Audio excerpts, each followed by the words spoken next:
So here we are in Kinrara station, sort of on the northwestern end of it. And what you see behind me is a big pile of rocks. And they're actually basalt. If you look closely, you can still see the original lava structures that are in those basalts. And that's the Kinrara basalt. It's a national park. This is one of the youngest eruptions in Australia. It's somewhere between 10 and 20,000 years old. So it sort of dates into the last ice age. And it's young enough that Aboriginal people living in this part of the world would have seen this actually occur. So you can see it's not very weathered. It's got scrubby little vegetation on it. And that's come out of a crater that's just over the hill here. And it erupted a lava just like on Hawaii.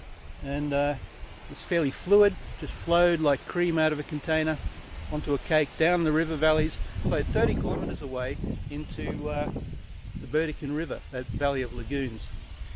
So it's sitting on older lavas. The ones here are around about 500,000 years old. They're now covered in grass and soil and things. They've weathered down quite a bit. And this is the McBride volcanic province, named for a hill just over there. And the youngest, or the oldest volcanism in this part of the world is something like 7 million or thereabouts. For those of you who might know, have heard of Undara and the Undara lava tubes, they're maybe 50 k's over that way, the longest lava tubes in the world. They're about 190,000 years old.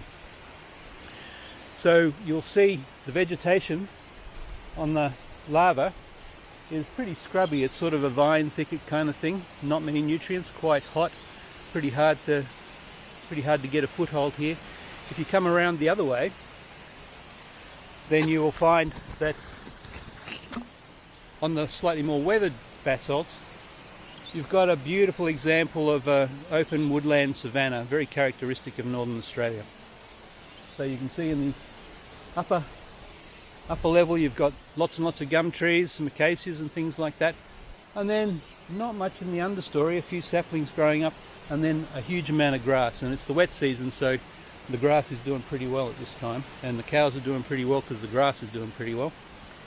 And this will later in the year, or every couple of years, it'll burn, and that tends to keep the seedlings down, the tree seedlings down. And it keeps this open sort of savanna ecosystem that's very characteristic of pretty much all of northern Australia. So that's a couple of minutes on Kinrara.